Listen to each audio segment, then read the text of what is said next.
Hey, what's going on? Another episode of the Beyond the Vision podcast, y'all. We are on episode with my sister, Kerian Herbert, and she's going to tell you all about herself. But before we get into that, I just want y'all to realize, like, the world is something else. This dynamic relationship, like, me and this young lady met at a Starbucks, probably had a 5 to 10 minute conversation 6 or 7 years ago. And now we sitting on this podcast. And before we started this episode, y'all, we was just laughing and going back. You would think we've been friends for a long time, but that's that energy. I swear, it was a blink of an eye. It was a blink of an eye. It was a blink. And it was like, and when you sit there and think about it, this was years ago. Yes. And it seems like yesterday. It literally seems like, oh, I just met her yesterday. That's literally what it feels like.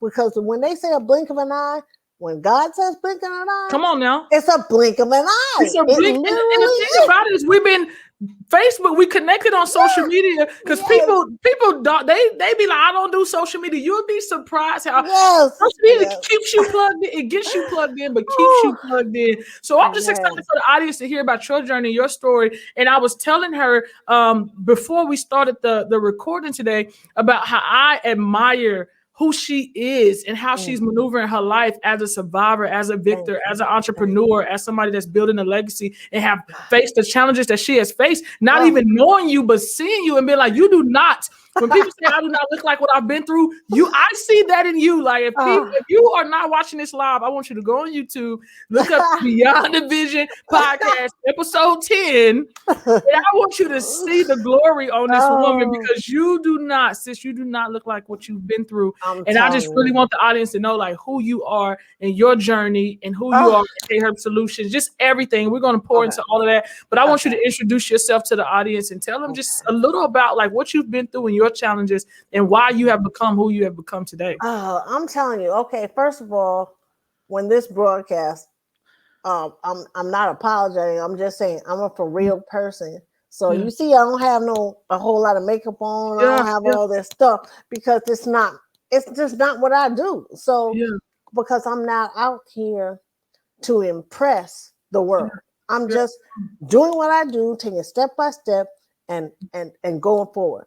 So as far as speaking, Khurb Solutions, I started my company 4 years ago. And it was basically because I'm coming from a very big platform. And when I say big, I mean big. So I literally was helping. Oh, what's a good way to say it? I was helping the big boys. Well, I call it the big boys. I was helping them in their financial journey and navigating the ship because that's what I do. I deal with FP&A, which is financial planning and analysis. And I want to explain that financial planning analysis, those people, because I'm not the only one, there are other people that do this stuff. We're in the middle of things, which means we're not accountants. We work with accountants. We inquire about things from accountants. That's on the left side. On the right side is tax planning. They're in a different realm as well. The FP&A people, we're with you all throughout the year. We look at things on a monthly basis or on a quarterly basis or an annual basis, but you don't know we exist because you see the CEOs and the CFOs of huge companies and institutions, and you don't see what's behind it. I know what's behind it because I've dealt with it. And when I say big companies, I'm talking about, oh my gosh, I'm talking about like, oh man, okay, I can't say the name. Okay, I got it. I can't say the name of these companies, but I made significant impact on certain companies. I'm gonna say, like in San Diego. Okay, I'm gonna say this, and I'm gonna put it out there. I'm gonna say the company. I don't care. In San Diego, a lot of people don't know that, and I'm talking back in the day, that the reason why Blockbuster, because it had a business, Blockbuster, there's a reason why Blockbuster, why there were stores that were within 3 miles of each other. You may not be old enough to remember, but back in the day, Blockbuster had strategically placed stores throughout San Diego, And if you remember back in the day, those of you that are old enough to remember, there was a Blockbuster every 3 miles apart in San Diego, and behind that was me, because I was working for Blockbuster and I was in charge of, and I'm putting it, out there now just so you can understand the scheme of things of what I was working with. I had 575 stores. 500. I had 4 states. I had California, I had Nevada, I had Arizona, and I had Hawaii. That's how big we're talking about. So I had 4 states that I was in charge of the financial integrity of 575 stores. That's humongous. It's humongous. Yes, it's big. So you don't know. I mean, so when on my spiritual journey, which I'm gonna say you may not get what empathic abilities are, but and I will call it God, because we all come back to the same energy in life. Whatever religion you're in, whether it's God, whether it's Allah, whether it's Buddha, whether it's Jehovah, they all have different factions, right? But they're still revering the same one source of energy. One source. You may or may not believe in it, but it is. All these factions that are man-made are still coming back to that one source of energy. So during my journey with Blockbuster at the time, and there's a lot of them. There's a lot of them that you don't know that I was in. When I was advising the regional vice presidents and the regional managers and the store managers, the reason why I was like, open up a store here was because one store was a high revenue producing store. When you have a high revenue producing store, you don't have enough personnel to cover the influx of all the coming into that store. And so back then, if you research or talk to people that were around back then in the Blockbuster days, they will tell you they went into a store and they were looking for a game or for a movie, and it may not be there. And it was like, it's so frustrating when you don't have enough people to help and service you throughout the store at that time, because you just got too many people coming in. So corporate Blockbuster would send down to me and say, okay, you're running these stores. We need you to open, I'm going to just pick a figure, right? I'm saying, you're slated to open 100 stores before the end of the year. They don't care where or how, just open 100 stores. At that time, I was like, okay,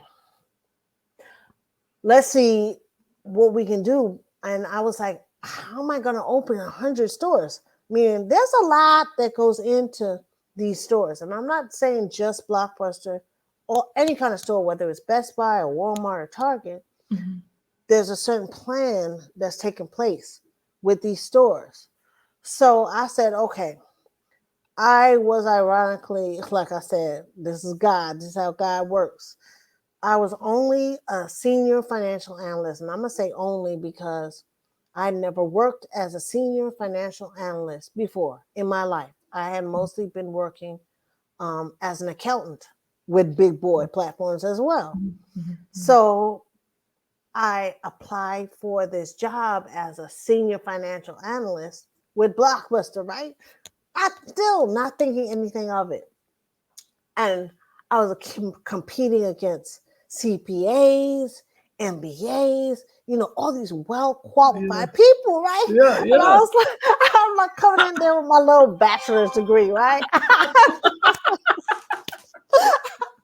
was like, okay, I'm only going into this because I want to paint a picture of how God works through your life. Mm-hmm. So I'm competing against, it comes down to like 3 people, me, an MBA, and a CPA. I said, okay, I'm going to just put my best foot forward, and however it falls out, right?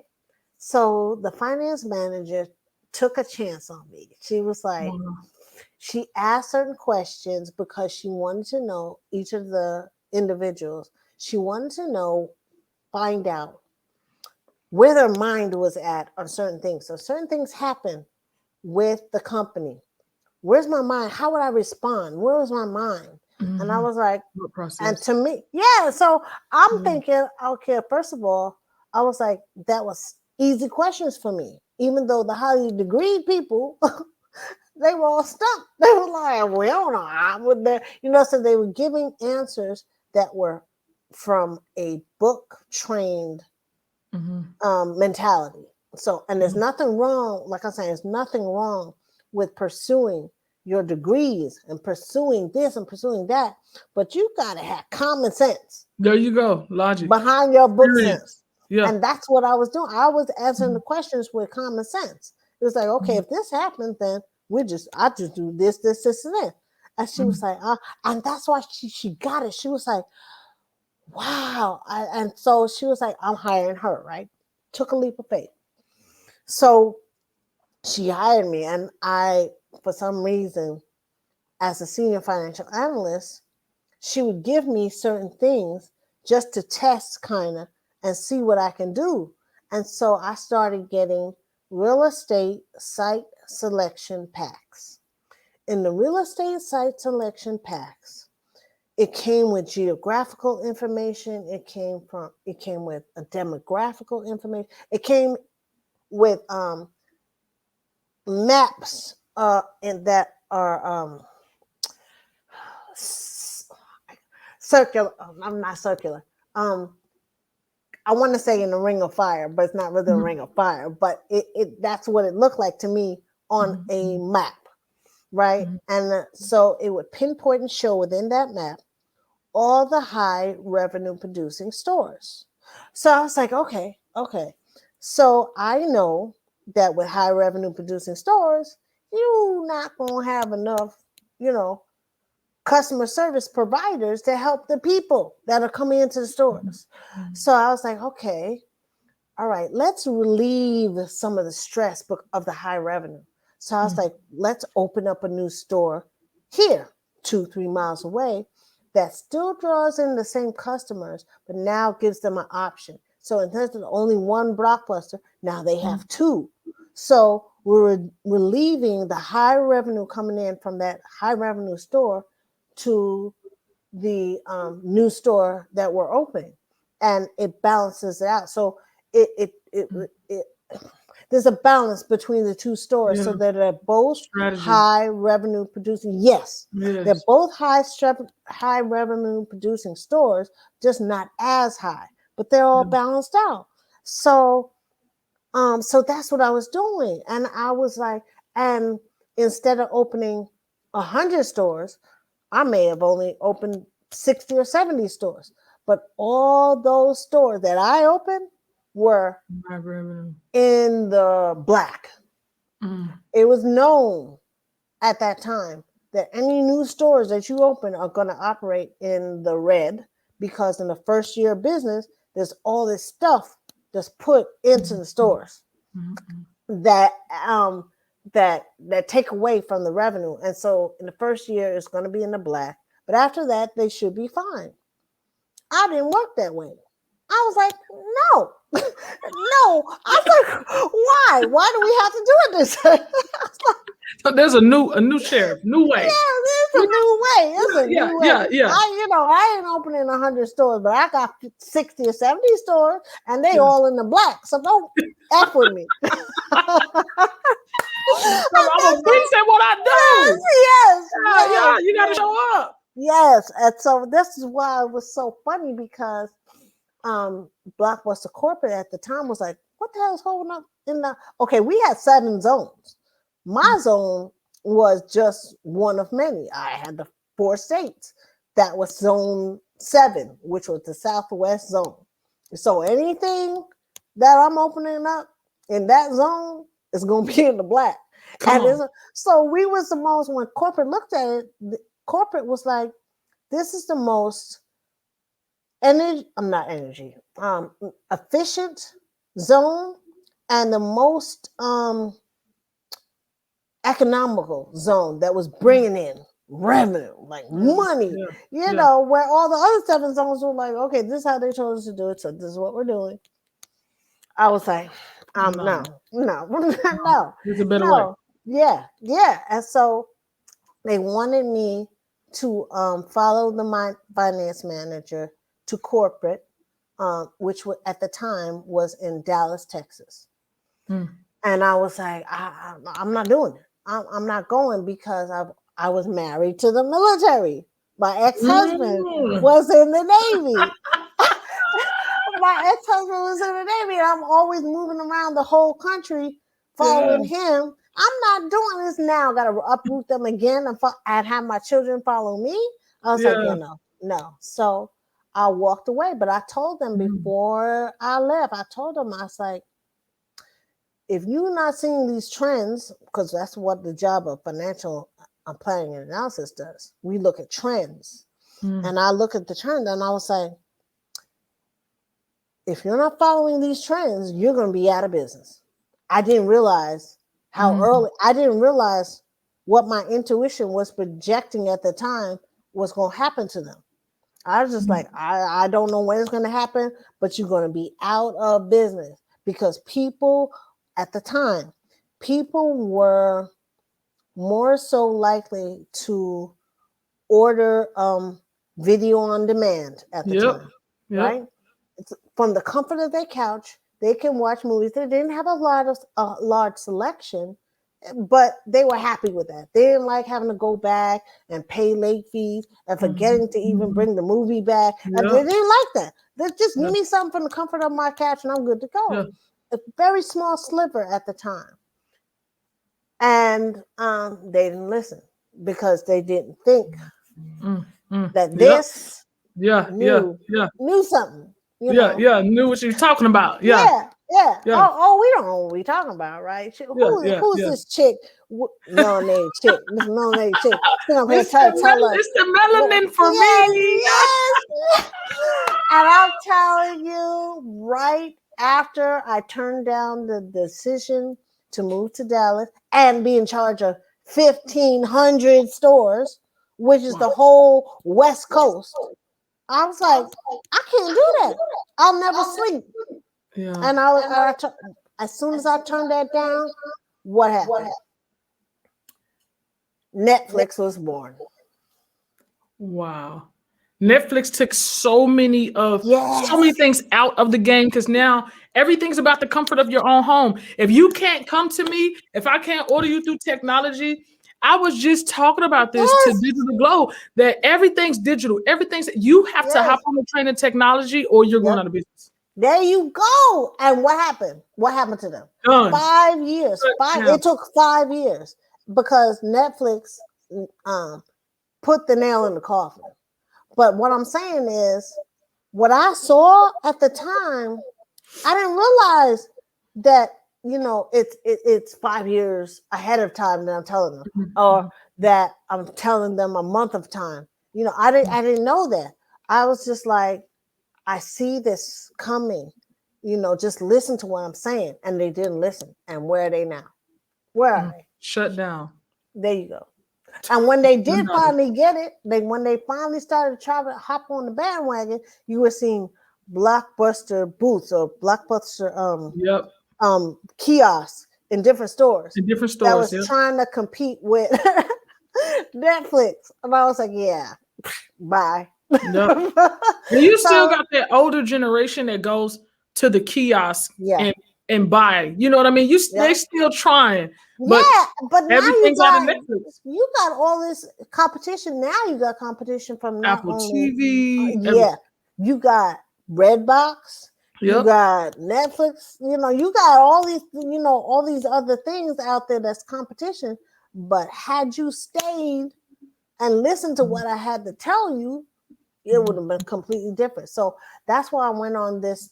What I wanted to talk about was give an example of the big boys. So when I say the big boys, I was with the big boys. It's not just Blockbuster. That was just a blip. There's others too. So and another way that I made contributions to San Diego that a whole lot of people don't know about.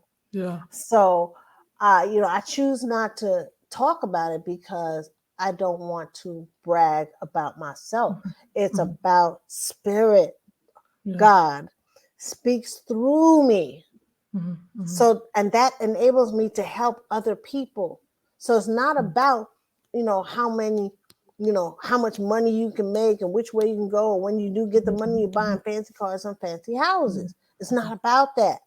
It's about how you can get the resources to give back to other people. How can I help other people? I may not have the money right now, but please, God, give me the money that I need to help other people on their journeys. And that's what Khurb Solutions does. Because when I started Khurb Solutions, I didn't want to be a part of the problem anymore. I wanted to be a solution, provide solutions, not be part of the problem. Okay. Wow. I think that's so there's so many things that I like. You dropped so many underlining gems. The first one is that I truly got when you started talking was God doesn't call to qualify, He qualifies to call. And some of me just walk in the room, and me as an engineer officer, you walk in the room and it's like I'm supposed to be the underdog, but you don't realize that God called me to be in this room.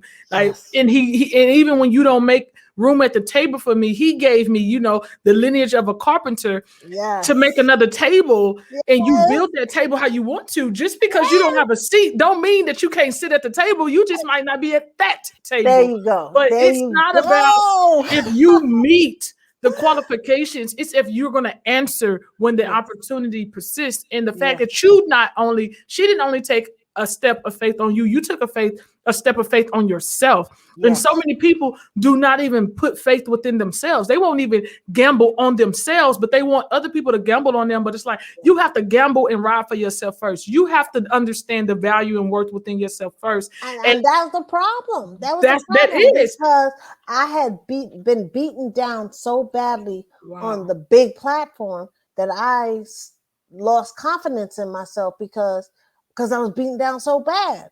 Made to feel insignificant. Made you question yourself. Yes. And I think society just does that with you're looking at the Black Lives Matter movement, you look at the Me Too movement, you look at the Asian, like everybody that's coming out and saying, you know what, I do not have to be what you call me. I do not have to subside to the words and the verbiages and the labels that you put on us. Like, we are somebody, and we just got to show up for ourselves. And I think you truly not just showed up for you, but I'm sure you walked into many rooms where you didn't see yourself in that room. In a company, sometimes with a department, and sometimes like just within the whole company where I'm like the only one. I'm like, wow, what?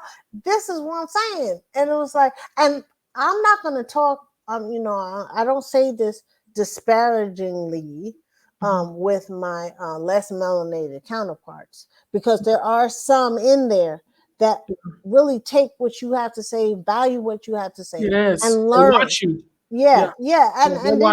And they don't watch me even from a selfish perspective, but they watch me was like, wow, I didn't know this. Thank you so much for helping. So I have less melanated counterparts that still follow me to this day because I gave them so much with building certain things.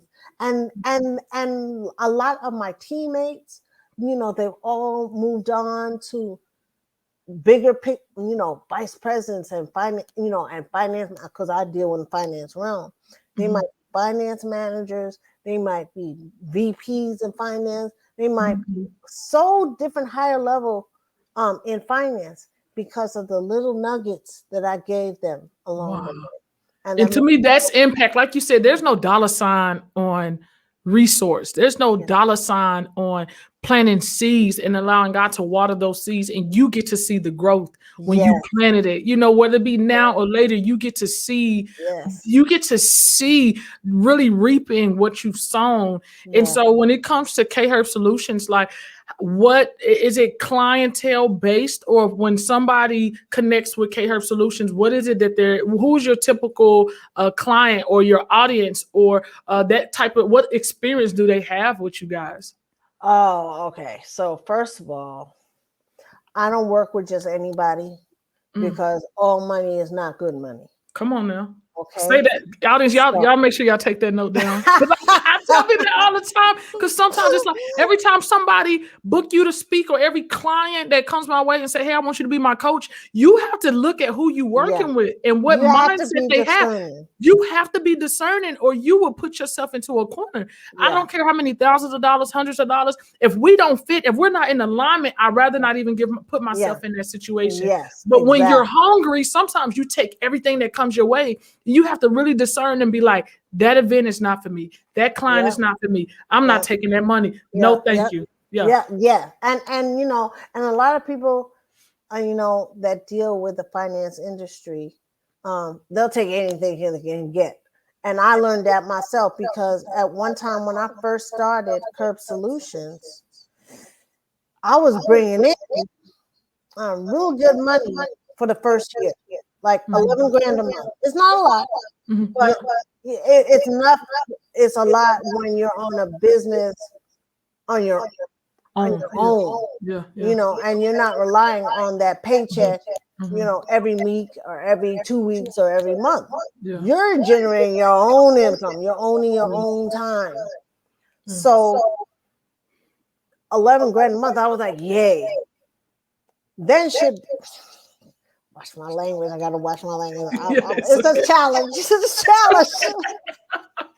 My listeners know we keep it real. They tell everybody on here, hey, you gotta love us for who we are, where we at. I do not alter who you are. Beyond the Vision Podcast, y'all better know we keep it real. Come on now, Judge Free Zone. So you go ahead, be you, baby. Okay. It is a challenge, and I know I'm gonna work on my language, but every now and then when I get to talking. It come out though. It reach out for you. I can relate, baby. Okay, so like I said, it was hard the first year. Everything was great, and then something blew up, and then we were back down again. So then, I switched. What I'm talking about. I pivoted. I navigate, because I navigate the waterfall, right? So. I'm building back up again. And then, boom, last year. Was it last year? 2019. 2019, I had my second stroke. My first stroke was 5 years prior to 2019. So that's what? That's 2014. 2014. Yeah. Okay. Thanks for helping me. No, I got you, sis. I got you. So 2014, I had my first stroke, and that was major. It was it's what they called a pontine stroke that hit you right back here. This is where all the nerve centers are in your head. And it's where the messages go up and down and pass through that nerve center. And there was a disruption in that area, because at that time I couldn't walk. I couldn't talk. I couldn't even talk. Like I said, I had to go through physical therapy, speech therapy, occupational therapy. I went through 8 years, 8 years of that type of therapy to get back to what I'm doing right now. Right? Wow. So that in itself was just, people would give up and people would be like, I can't do this anymore. Oh, woe is me. I just refused to stay in that type of energy. It was sheer will that got me to what I'm doing right now. Then, like I said, that was not 8 years, 8 months. Sorry, that was my mistake. This is what happens. It was 8 months, not 8 years. Then, in 2019, I had a second stroke, and this one not as bad as the first one, because the second stroke, I had been working those whole years. I had been working on my physical being, meaning, I was practicing martial arts, things like that. Wow. I was doing I was doing stuff to strengthen my body. So, and it had a big contribution to my my being able to fight off the illness of the second stroke. But it left small side effects, and that's why sometimes you'll hear me jumble my speech or mix up words, different things like that, because according to the doctor, I'm not I'm unable to now organize my thoughts sometimes. So I have my thoughts, but when I verbally want to say it, it'll come out completely different. If I want to say onion, I'll say orange. Yeah. Wow. So it's like, oh my God. So it's still sheer will that I'm able to function and still, God, that's what I'm telling you, still maintain my number capacity to do Khurb solutions. So you see, God was like, stop,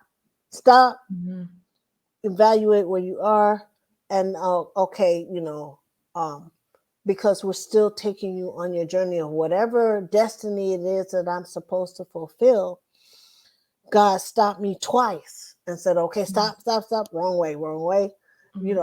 Same thing. So I was like, I'm consistently evolving and learning from the past, learning from what I've learned in the past on the Big Boy platform, and I'm bringing it to the small business owner platform to say, hey, we're here. Let me just help you. Let me help you organize. Let me get your arm around it so I can show you how it's done, how they did it back in the past. But now we're in the digital age. So now it's like I said, now I'm at the point where I'm like, okay, we're in this digital age. I'm not quite sure how to do all of them. I got some of them, but some other things I'm like, yeah, I need to be able to, and I'm putting it out there, I need to be able to hire or align myself with people that can help me throughout my journey, that can do digital stuff, and I can rely on them, because it's produce the services. Yeah. And it's hard trusting, because when you're in business, it's hard to find people to trust to help you run your business. Yes. I've learned that you can't just because they qualified don't mean they trustworthy and loyal. Yeah. At all. I've had so, like I said, on this journey, I've had people. Maybe I'm too trusting sometimes, but I've had people run, that I brought in to help me, and they've run away with my money, and I was like, grant writer. Okay, one was a grant writer, and he was like, we can do this and we can do that, and all it takes is, and he told me the amount of money. I'm not, like I said, I'm still thinking on a Big Boy platform. It was only like $7,500, right? To me, that's nothing. But he didn't fulfill what he said he was going to fulfill. I was ghosted. It was like every time I was trying to email, text, and get information on where he's at with what he said he was going to do, I haven't heard to this day. Wow. I have not heard from him.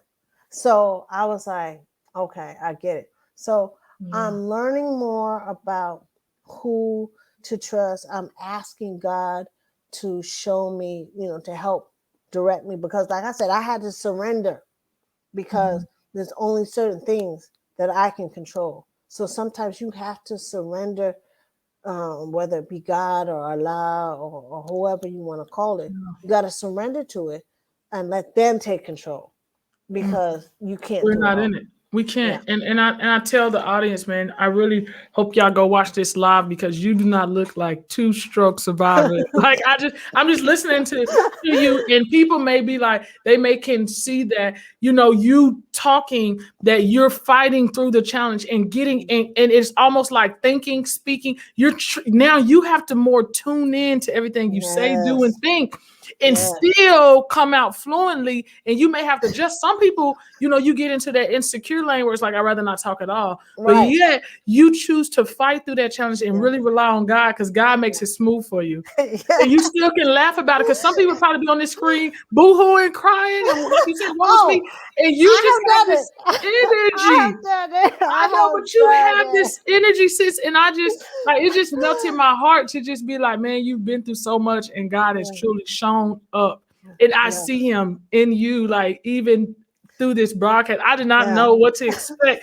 And God didn't prepare me for this. I'm about to get emotional, because I'm just so proud of you, because you're fighting. You're fighting, and you're pouring back, especially in one of the realms that the community really is challenged with, the financial community. Because like you said, we want nice cars and nice houses, and we don't invest, and we don't know how to build and financially equip our businesses the right way, or the grist. Like, we just don't know. So you're in a field that a lot of us are challenged with. Yeah. And like I said, now I'm in a space to where I met a young brother, college, he's like 27, right? But he, like I said, we're in the digital age. He developed an app that you can download from Google Play, or Apple Play is coming soon. But the Google Play, to where you can download it to your phone. And he created an app. Right now he's operating out of Baltimore, right? You can pull up on that app, and it'll show you, again, Ring of Fire. It'll show you in your vicinity other Black-owned businesses, wherever you're at in Baltimore. And I saw it, and I saw what he was doing. I literally witnessed what he was doing in Baltimore. And I was like, this is not something to just be in Baltimore. This is a nationwide platform. And because I worked in it. So I was like, oh my God. I was like, you got to take this nationally.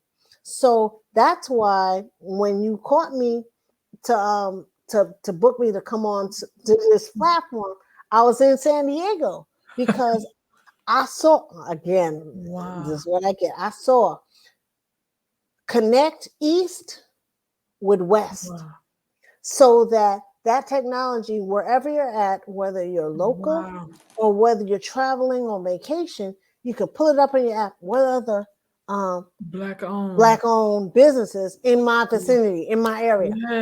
Maybe I want diapers. Maybe I want milk. Maybe I want hair for my hair. Maybe I want makeup.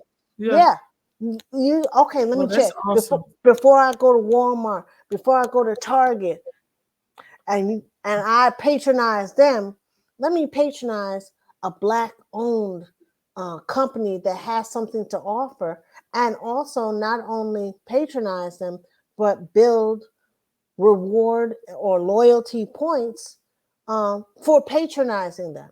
And then they accumulate, and you can turn them in for discounted services or all kinds of things. And I was like, that's what they got to do. So, I don't know if I'm going to see I don't know if, I'll be able to see it, but I would love to be able to see connecting East, West, Central in the indigenous zone of of businesses, because it's not only just Black owned. I'm just going to say it's indigenous. So whether you're, whether you're Hispanic, whether you're white, whether you're Black, whether you're Indian, whether these are indigenous businesses, because it's not all about the less melanated, and how they run things. Now you got something that's flowing. Yes. So that's my thing. Man, you're super awesome. I just want you to know that. I'm glad I know you, and I'm gonna be in your inbox. And I hope everybody in the audience, if you're not watching live, www.kherbsolutions.com is scrolling across the screen. But I want them to follow you. I want them to connect with you on all social media. Kerian Herbert, I'm just excited to know you. And we're going to build our bond, because it is crazy. We talked for 5 minutes, and I've learned so much in this interview about you. And it's the young woman I see then is the young woman I see now. And it's like you've been through so much and still got that big smile of yours that probably transfers energy. You walk in the room and they be like, why is she so hyped? They do not know your story.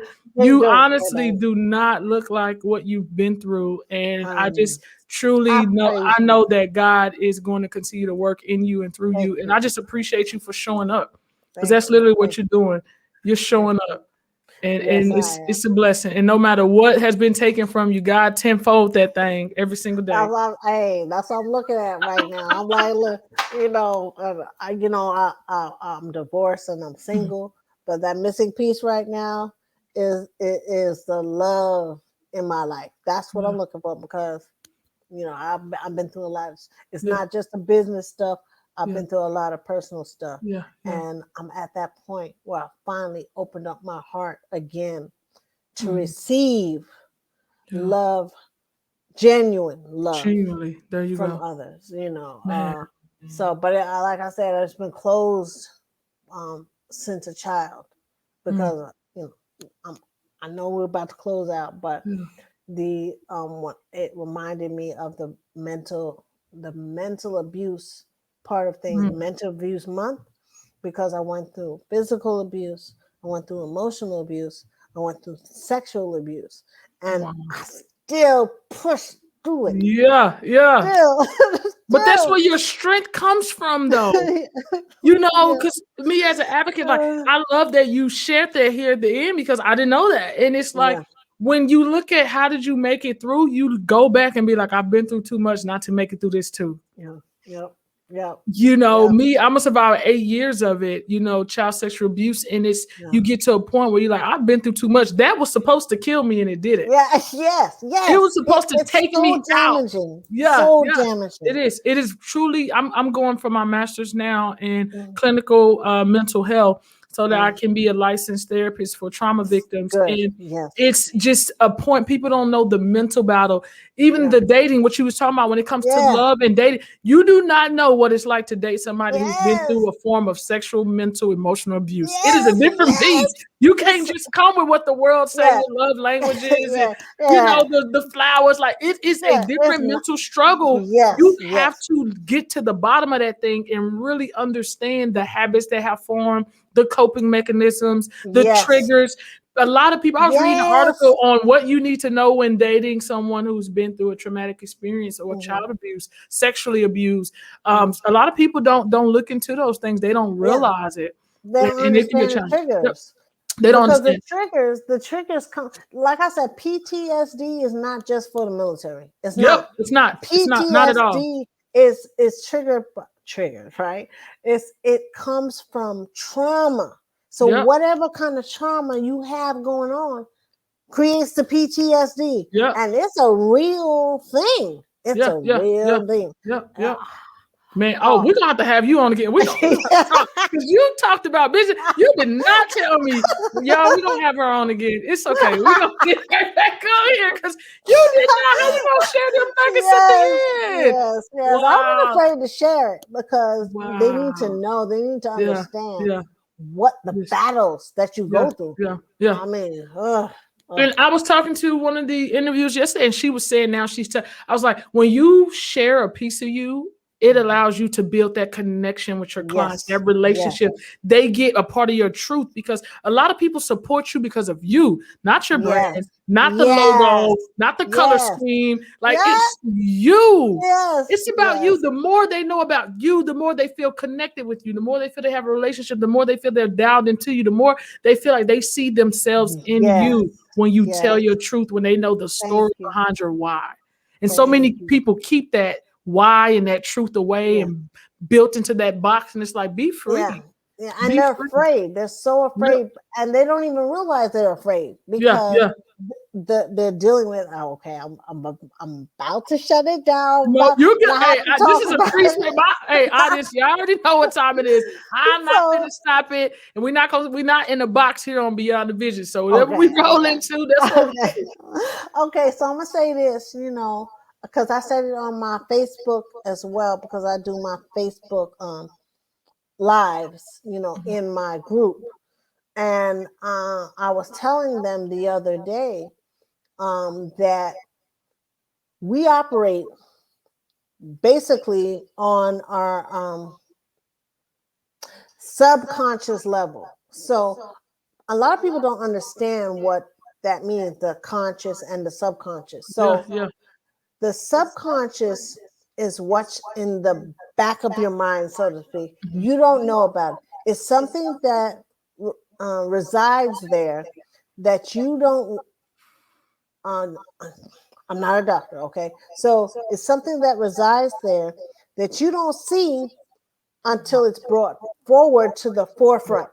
When it's in the forefront, because we tend to want to control everything that we see.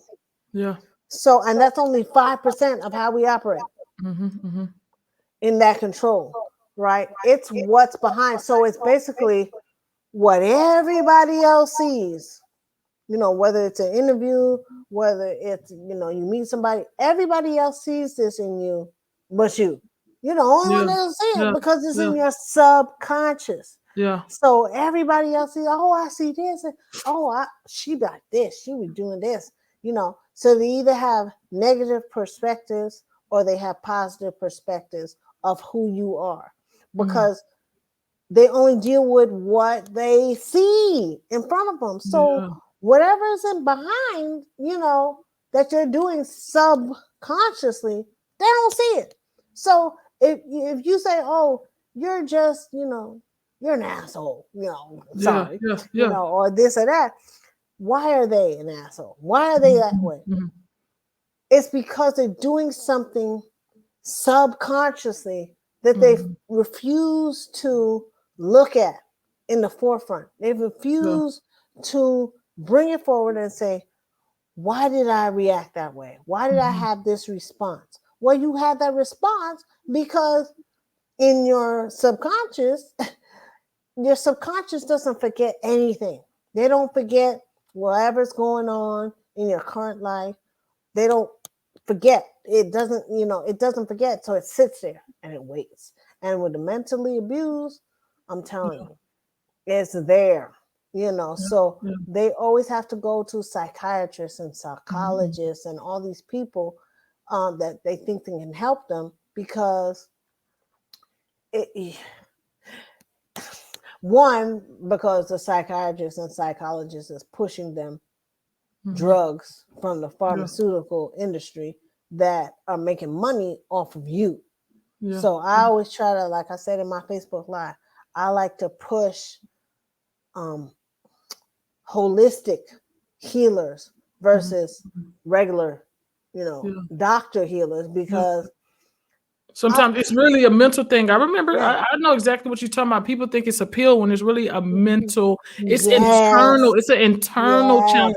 It's not about subsiding and subduing. Like, I don't want to suppress what I'm feeling. I need to work through it. It's a internal, mental, spiritual work, not something like you take these pills and I just felt like, to try to help me sleep. It just makes you feel drowsy and like you got a hangover. And it's like, this is not what I want to feel like. I want to work through it, not suppress it. I know how to suppress it. I do that myself.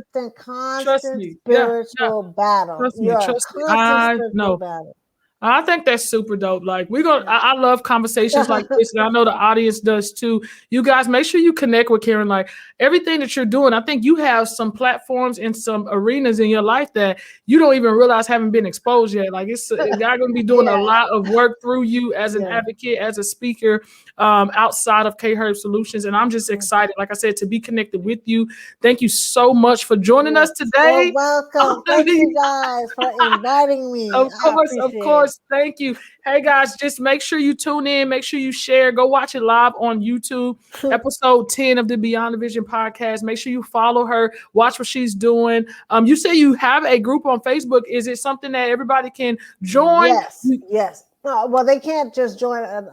I have certain questions, only 3 questions that they need to answer before I will allow them to be part of the group. Because so if they connect with you on Facebook, then they can get into your group where you go on live. Yeah, it's called, and I'll tell you, it's called Khurb Your Mentality. So you got Khurb Solutions. Wow, and Khurb, I love it. Yeah, go through branding. Yeah, the branding for me. Yes, y'all. Okay, y'all got it. Y'all got all the juice today. Make sure you listen to this podcast, and just like any other time, understand that there's always something beyond your current situation. Continue to think beyond the vision and know that there's something always after the moment that you're currently in. And until next time, y'all keep going beyond your vision. Go ahead. Because it just hit me. So you got Khurb Your Mentality, KHURB, Your Mentality, right? That's on Facebook. But I have a YouTube as well. My YouTube is called Khurb Life, KHURB, Khurb Life. Okay. Khurb Life, LIFE. Yep. All right, so y'all got 3 things to get connected with Miss Kerian out here. I'm trying to be like you when I grew up, okay? Y'all get plugged in, get connected, stay connected, and we're going to talk to you.